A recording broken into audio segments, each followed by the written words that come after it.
നമസ്കാരം. ഡെമോക്രസി തുടങ്ങുകയാണ്. എല്ലാവർക്കും സ്വാഗതം. ആദ്യം ഇന്നത്തെ പ്രധാന കുത്തിത്തിരിപ്പുകൾ.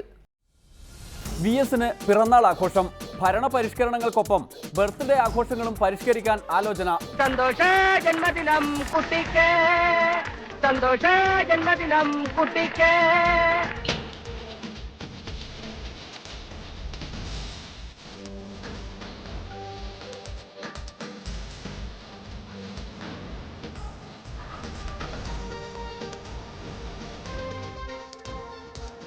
EP ജയരാജന്റെ തലയിലെ വെടിയുണ്ടയെ ചൊല്ലി തർക്കം.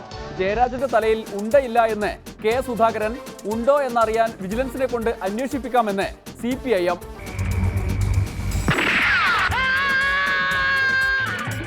സുധാകരൻ വെടിവെച്ചു, സുധാകരന്റെ ഗുണ്ടകൾ വെടിവെച്ചു എന്ന് പറയുമ്പോൾ ഞാൻ ഒറ്റ കാര്യം പറഞ്ഞിട്ടുള്ളൂ. വെടിയുണ്ടെങ്കിൽ ഇവനെ തലക്കകത്തുണ്ടാവില്ലേ? കുണ്ടിക്കുള്ള വെടികൊണ്ട് പെട്ടിരിക്കുക. ഇതിന്റെ അകത്ത് ഉണ്ട പേറിയാ ഞാൻ ഈ കാലം അത്രയും ജീവിച്ചത്. എന്നാ ഉണ്ടയില്ലാത്ത ഉണ്ട വെക്കുന്നവന് പരിധിയില്ലേ? എപ്പടിക്കിപ്പടി അപ്പടിയല്ല അപ്പുറം തോന്നുക. മുതല ഗുണ്ടെടുത്ത് കൊടുക്ക. കാലപ്പഴക്കം കൊണ്ട് മജ്ജയിലും രക്തത്തിലും ഇത് അലിഞ്ഞ് ഞാൻ ചോദിച്ചു, ഇതെന്താ വെടിയുണ്ടയാണോ അല്ല തരിയുണ്ടയാണോ? കയ്യിലുണ്ടയുള്ള സകലമാന വട്ടന്മാരും ഓടി നടന്ന് വെടിവെച്ച് കളിക്കുന്ന സ്ഥലമായത്. നിയമസഭയിലെ പുരുഷ സൗന്ദര്യ പട്ടം സുധാകരന്. സുധാകരനേക്കാൾ സുന്ദരൻ വേറെ ഇല്ലെന്ന് സ്പീക്കർ. തനിക്ക് എന്താണൊരു കുറവെന്ന് EP ജയരാജൻ. ആരെങ്കിലും ധൈര്യമായിട്ടൊരു അഭിപ്രായം പറയാ. നമ്മുടെ പഞ്ചായത്തിന് കുളം വേണോ റോഡ് വേണോ? റോഡ് കുളത്തിലൂടായാലും എന്താ? അതെ, എപ്പോഴും വെള്ളം ഉണ്ടാവില്ലല്ലോ. റോഡുകൾക്ക് സൗന്ദര്യം എന്ന് പറഞ്ഞ റോഡാണ് എനിക്ക്. പിന്നെ എനിക്കാണെങ്കിൽ സാമാജികന്മാരിൽ ഏറ്റവും സൗന്ദര്യം കുറഞ്ഞ ആള് ഞാനാണ്. എനിക്ക് നന്നായിട്ട്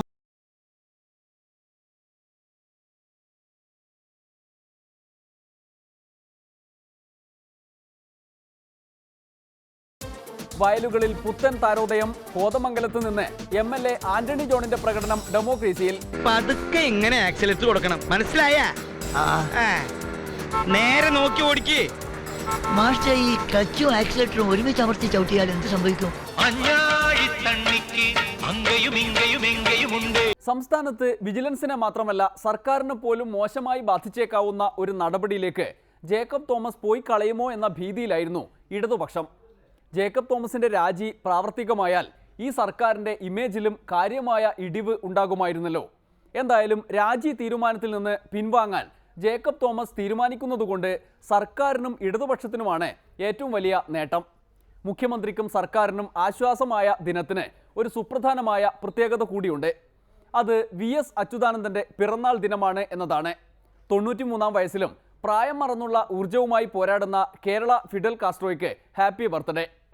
ജന്മദിനം കുട്ടിക്ക്, സന്തോഷ ജന്മദിനം കുട്ടിക്ക്, സന്തോഷ ജന്മദിനം കുട്ടിക്ക്. അതല്ല, നിങ്ങൾക്ക് നോക്കിയിട്ട് എങ്ങനെയുണ്ട്?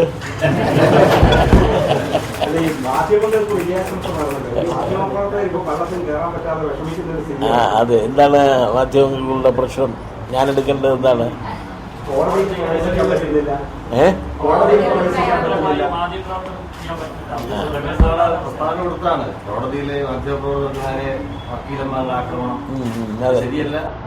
അതിനെല്ലാം തന്നെ ഞാൻ നല്ല പോലെ ക്രിട്ടിസൈസ് ചെയ്താണല്ലോ.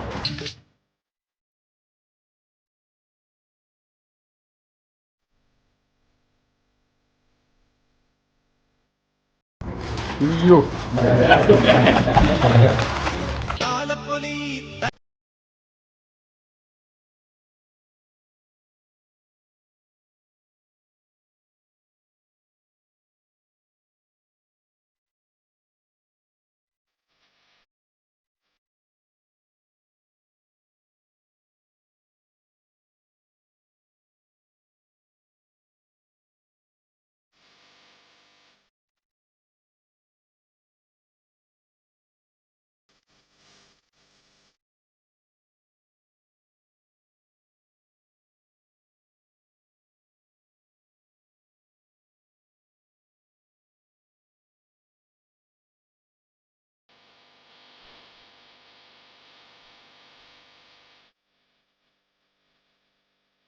വിജിലൻസ് ഡയറക്ടറുടെ രാജിയെക്കുറിച്ചാണ് നാടെങ്ങും ഈ പിറന്നാൾ ദിനത്തിലും ചർച്ച. ആരാണ് ജേക്കബ് തോമസിനെ തുരത്താൻ ശ്രമിക്കുന്നവർ? അയാളെ തുടരുന്നതാണ് ഈ മാണിയുടെയും പിന്നെ ബാബുവിൻ്റെയൊക്കെ, അതിന് വേണ്ടിയിട്ട് അവർ ചില കളികൾ കളിക്കുന്നുണ്ട്. അപ്പോൾ വിജിലൻസ് ഡയറക്ടർ തുടരണം എന്നതായിരുന്നു വി എസിൻ്റെ 93-ാം പിറന്നാൾ ദിന ആഗ്രഹം. വി എസിൻ്റെ പിറന്നാൾ ദിനത്തിൽ നിയമസഭയിൽ മറ്റൊരു സുപ്രധാനമായ ചർച്ച നടന്നു. അത് കേരള നിയമസഭയിലെ ഏറ്റവും സുന്ദരനായ അംഗം ആരാണ് എന്ന ചർച്ചയായിരുന്നു. ചോദ്യം കേൾക്കേണ്ട നിമിഷം എഴുന്നേറ്റ് നിന്ന് അത് താനല്ല എന്ന് അങ്ങ് ഉത്തരം പറഞ്ഞു കളഞ്ഞു സാക്ഷാൽ ജി സുധാകരൻ. എന്നാൽ ഈ കവിമന്ത്രിയെപ്പോലെ ഒരു സുന്ദരൻ നിയമസഭയിലല്ല നാട്ടിലേ ഇല്ല എന്ന് സ്പീക്കർ റൂളിംഗ് തന്നെ നൽകി. റോഡ് വേണോ കുളം വേണോ, റോഡും കുളവും വേണോ എന്ന വിഷയത്തിൽ ചർച്ച നടക്കവെയാണ് റോഡുകളുടെയും കവിമന്ത്രിയുടെയും സൗന്ദര്യം ഉന്നയിക്കപ്പെട്ടത്. റോഡിൻ്റെ സൗന്ദര്യത്തെക്കുറിച്ച് പറഞ്ഞുകൊണ്ടായിരുന്നു തുടക്കം. റോഡിൽ ആവശ്യത്തിന് ചെറു കുളങ്ങൾ കുഴിച്ചു വച്ചിരിക്കുകയാണെന്ന്, അതുകൊണ്ട് റോഡിൽ ആവശ്യത്തിന് ചെറു കുളങ്ങൾ കുഴിച്ചു വച്ചിരിക്കുകയാണെന്നും അതുകൊണ്ട് റോഡും കുഴികളും സുന്ദരമാണെന്നും നാട്ടുകാർ പറഞ്ഞു തുടങ്ങിയിട്ടുണ്ട്. റോഡിലെ കുളങ്ങൾ അടയ്ക്കാൻ ആവശ്യത്തിന് പണം നൽകിയിട്ടുണ്ടെന്ന് കവിമന്ത്രി പ്രഖ്യാപിച്ചു. കഴിഞ്ഞ ഉമ്മൻചാണ്ടി സർക്കാരിൻ്റെ കാലത്ത് 10 പൈസ തനിക്ക് കിട്ടിയിരുന്നില്ല എങ്കിൽ പോലും അറ്റകുറ്റപ്പണി, കുണ്ടും കുഴിയൊക്കെ അതവരോട് പറഞ്ഞു ഷീറ്റ് പോലെ ചെയ്യണം. ഇങ്ങനെ ചുമ്മാതെ ഈ പുണ്ണ് പോലെ വെക്കും മേപ്പോട്ട്, ശരിയാവില്ല. ഇതൊക്കെ നമ്മൾ പഠിപ്പിക്കേണ്ടി വരുന്ന എഞ്ചിനീയർമാർ. പ്രശ്നത്തിന്റെ ഗൗരവം ഞാൻ മനസ്സിലാക്കുന്നു. പക്ഷെ ഈ പ്രശ്നം നമ്മൾ ആലോചിക്കാൻ തുടങ്ങിയിട്ട് മാസം 6 കഴിഞ്ഞു. മഴ വരുന്നതിന് മുമ്പ് ഒരു തീരുമാനം എടുക്കണം. റോഡുകൾ തകർന്ന് കിടക്കണം. 40,000 കിലോമീറ്റർ ഉണ്ട്. അതിനുവേണ്ടി പണം കിട്ടും. അത് ചർച്ച ചെയ്തുകൊണ്ടിരിക്കുകയാണ്. ഒരുമിച്ച് 4,000-5,000 കോടി തരാൻ ഉണ്ടാവില്ലോ. നല്ല പ്രതീക്ഷയോടെ എല്ലാം ശരിയാവും എന്ന് ഞാൻ വീണ്ടും ഉറപ്പ് തരിക. ആരെങ്കിലും ധൈര്യമായിട്ടൊരു അഭിപ്രായം പറയുക. നമ്മുടെ പഞ്ചായത്തിന് കുളം വേണോ റോഡ് വേണോ? നമ്മുടെ റോഡുകൾ കുഴിയാകുമ്പോൾ അപ്പോൾ തന്നെ നന്നാക്കാൻ സംവിധാനം ഉണ്ടാകണം. സർ, അറ്റകുറ്റപ്പണി നടന്നു വരികയാണ്. 386 കോടി രൂപയുണ്ട്. എല്ലാ മണ്ഡലങ്ങളിലും കൊടുത്തു ഇത്തവണ. ഞാൻ നിങ്ങളോട് സത്യം പറയാം, നയാ പൈസ എനിക്ക് കഴിഞ്ഞ 5 വർഷം തന്നിട്ടില്ല. എനിക്കത് വിരോധമില്ല. 10 പൈസ 2014 ഒരു 10 പൈസ എനിക്ക് തന്നിട്ടില്ല. നമ്മുടെ പഞ്ചായത്തിന് കുളവും വേണം റോഡും വേണം. അത് രണ്ടും കൂടെ എങ്ങനെ നടക്കും പിഷാരടി? എന്റെ പ്രസിഡന്റ്, കുളം ജലസേചനത്തിനും റോഡ് ഗതാഗതത്തിനുമാണ്. എന്ന് വെച്ചാൽ ആ സ്ഥലത്ത് കുളം കുത്തിയാൽ റോഡ് എവിടെ വെട്ടും? റോഡ് വെട്ടിക്കഴിഞ്ഞിട്ട് കുളം കുത്താം. അപ്പൊ റോഡ് കുളമാവില്ലേ? അതിന് നമ്മുടെ മിക്ക റോഡുകളും കുളമാണല്ലോ. റോഡ് കുളത്തിലൂടായാലെന്താ? അതെ, എപ്പോഴും വെള്ളം ഉണ്ടാവില്ലല്ലോ. നിങ്ങൾ ഇങ്ങനെ ചർച്ച ചെയ്ത് ക്ഷമ പരീക്ഷിക്കല്ലേ? മലയാളത്തിലൊരു മൊഴിയുണ്ടല്ലോ, നാണം കെട്ടവന്റെ ആസനത്തിൽ ആല് വളർന്നാൽ അത് ഒരു തണലാണ്. അതാണ് ഇപ്പോൾ കേരളത്തിൽ സംഭവിച്ചുകൊണ്ട്. സാർ, ആലുകളൊക്കെ നമുക്ക് നാണക്കേടുള്ളവരല്ല, നമുക്ക് സാമാന്യ നാണമുള്ളവരാണ്. ആലുകളൊക്കെ വെട്ടിമാറ്റാം. അതായത് റോഡിലെ കുളങ്ങളെല്ലാം അടച്ച് റോഡുകൾ സുന്ദരമാക്കും എന്ന്. കേരളത്തിലെ റോഡുകൾക്ക് ഇത്രയധികം സൗന്ദര്യമില്ലാതായത് എന്തുകൊണ്ടാണ്? റോഡുകൾ പോലെ തന്നെയാണ് കവിയുടെ സൗന്ദര്യവും എന്നാണ് ശത്രുക്കൾ പറയുന്നത്. എന്തായാലും താൻ തീരെ സൗന്ദര്യമില്ലാത്തവരാണെന്ന വിനീത കാഴ്ചപ്പാടാണ് മന്ത്രിക്ക്. എന്നാൽ സ്പീക്കർ വിടുമോ? മന്ത്രിയെ പിടിച്ച് സൗന്ദര്യപട്ടം നൽകിക്കളഞ്ഞു. പ്രൊഫസർ എൻ ജയരാജിൻ്റെ വിരൂപമായി കിടക്കുന്ന റോഡിനെയും സുന്ദരനായ മന്ത്രിയെയും താരതമ്യം ചെയ്തുകൊണ്ടുള്ള ചോദ്യമായിരുന്നു എല്ലാത്തിനും തുടക്കമിട്ടത്. മന്ത്രി ജി സുധാകരന് പൊതുജന മധ്യത്തിൽ ഒരു നല്ല മുഖമാണല്ലോ, അഴിമതിയില്ലാത്ത അക്ഷരസ്നേഹിയായ ഒരു മുഖം. പക്ഷേ അങ്ങയുടെ റോഡുകളെ സംബന്ധിച്ച് ദുഃഖത്തോടെ പറയട്ടെ, അത്ര നല്ല സൗന്ദര്യമുള്ള മുഖമല്ല എന്നുള്ളതാണ് പ്രധാനപ്പെട്ട ഒരു കാര്യം. അതിൻ്റെ പ്രധാനപ്പെട്ട കാര്യം മന്ത്രി എന്നൊരു അങ്ങയുടെ കുഴപ്പമല്ല, ഉദ്യോഗസ്ഥന്മാരുടെ പ്രധാനപ്പെട്ട ഒരു വിഷയമാണ്.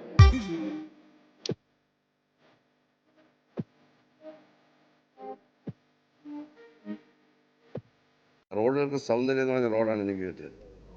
പിന്നെ എനിക്കാണെങ്കിൽ സാമാജികന്മാരിൽ ഏറ്റവും സൗന്ദര്യം കുറഞ്ഞ ആൾ ഞാനാണ്. എനിക്ക് നന്നായിട്ടറിയാം. മന്ത്രിമാരിൽ ഏറ്റവും കുറഞ്ഞ സൗന്ദര്യം. അപ്പോൾ എനിക്കതുകൊണ്ട് സൗന്ദര്യബോധത്തെ പറ്റി നല്ല ഇതാണ്. കേരളത്തിൽ തന്നെ സൗന്ദര്യം കുറഞ്ഞ ഒരാളാണ് ഞാനെന്ന്. അവകാശവാദമൊന്നുമില്ല. ഇവിടെ സുന്ദരന്മാരും ഞാൻ പറഞ്ഞ സൗന്ദര്യത്തെ ആരും സമ്മതിക്കില്ല. ആരും എന്നോട് യോജിക്കുന്നില്ല. എന്റെ ബോധമാണ് ഞാൻ പറഞ്ഞത്. അങ്ങാണ് ഏറ്റവും സുന്ദരൻ എന്നാണ്.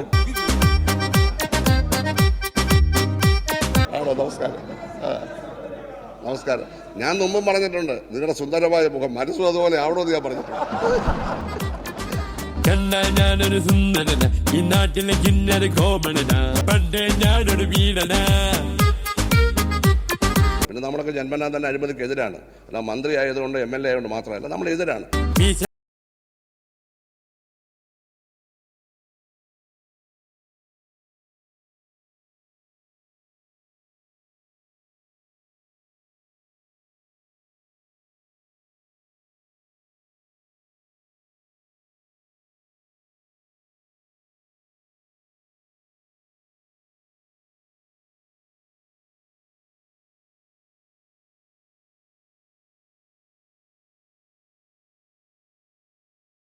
അങ്ങാണ് ഏറ്റവും സുന്ദരൻ എന്നാണ്. ഞാൻ സുന്ദരൻ കളിയാക്കണ്ട.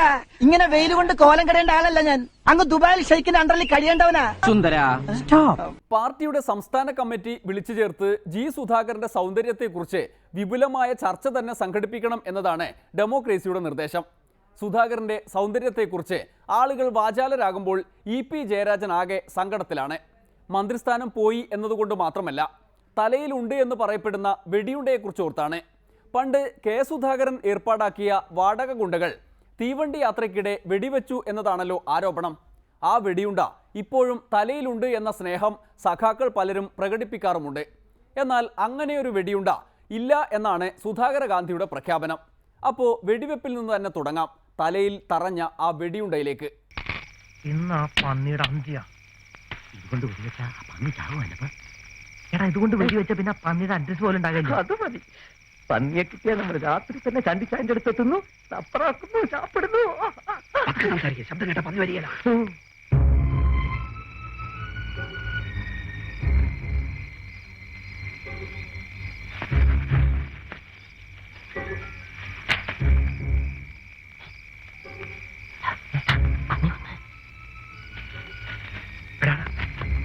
അത് പന്നി തന്നെയാ.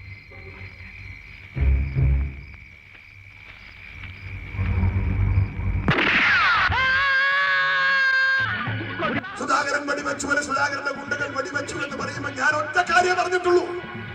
എടാ, വെടിയുണ്ടെങ്കിൽ ഇവനെ തലക്കകത്തുണ്ടാവില്ലേ? തലക്കകത്ത് ഉണ്ടിയുണ്ടെന്നല്ല ഇവൻ പറയുന്നത്. ആ ഉണ്ടി എടുത്തിട്ടാ ഇവൻ നടക്കുന്നതാ പറഞ്ഞത്. ഞാൻ അന്ന് പത്രതവണ പറഞ്ഞു, ഒരു മെഡിക്കൽ ബോർഡിന്റെ മുമ്പിൽ നമുക്ക് ഹാജരാകും. തന്റെ തലയോ തന്റെ ശരീരമോ തന്റെ കാലോ കയ്യോ ഒക്കെ പരിശോധിക്കാം. ഉണ്ട വേണ്ടടോ? ഒരു ചെറിയ ഉണ്ടേന്റെ താരും തരിമ്പും ഉണ്ടെങ്കിൽ ഞാൻ പൊതുജീവിതം അവസാനിപ്പിക്കാം. നിന്റെ ജീവിതം ജയരാജന്റെ ഒരു ആശ്രിതനായി ശിക്ഷകാരൻ ഞാൻ ജീവിക്കാം.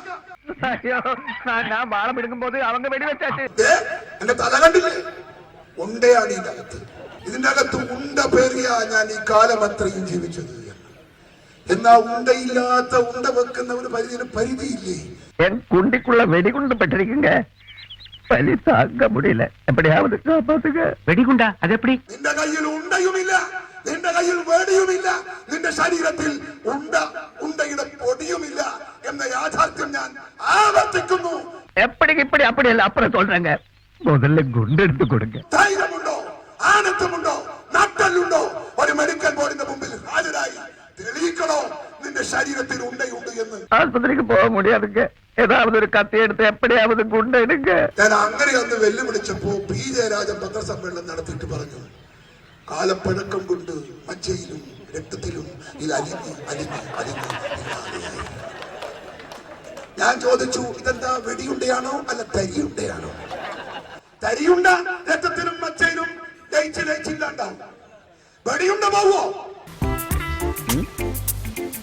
കയ്യിലുണ്ടയുള്ള സകലമാന വട്ടന്മാരും ഓടി നടന്ന് വെടിവെച്ച് കളിക്കുന്ന സ്ഥലമായത്. ഇവിടെ കൂടുതൽ എണ്ണവും മരിക്കുന്നത് വെടികൊണ്ടാണെന്ന് അറിയാലോ. ഐ തിങ്ക് അവർ ബോൾസ് ആർ നോട്ട് സേഫ്. ഇനിയിപ്പോൾ ഉണ്ടെങ്കിലും ഇല്ലെങ്കിലും ആരോ ഒരാൾ വെടിവെച്ചിട്ടുണ്ട്, കൊല്ലാൻ ലക്ഷ്യമിട്ട്. അക്കാര്യം സുധാകരൻ നിഷേധിക്കില്ല എന്ന പ്രതീക്ഷയോടെ ഒരിടവേളയിലേക്ക്. അത് കഴിഞ്ഞ് ഇന്നച്ചനും ശ്രീനിവാസനും. ആ സിനിമയിൽ ഇന്നത്തെ മദ്രാസ് മുഖ്യമന്ത്രി, അതായത് അവർ ഏകദേശം നിങ്ങൾക്കറിയാം അസുഖമായി ഭയങ്കര പ്രശ്നത്തിൽ കിടക്കുകയാണ്. ഈ ജയലളിത സലോമി ഡാൻസ് ചെയ്തുകൊണ്ടിരിക്കുമ്പോൾ ഞാൻ കയ്യിലൊരു വൈൻ ഒക്കെ പിടിച്ചിട്ട് കിരീടമൊക്കെ വെച്ചിട്ട് രാജാവായിട്ട് നിന്ന് അഭിനയിക്കുകയാണ്.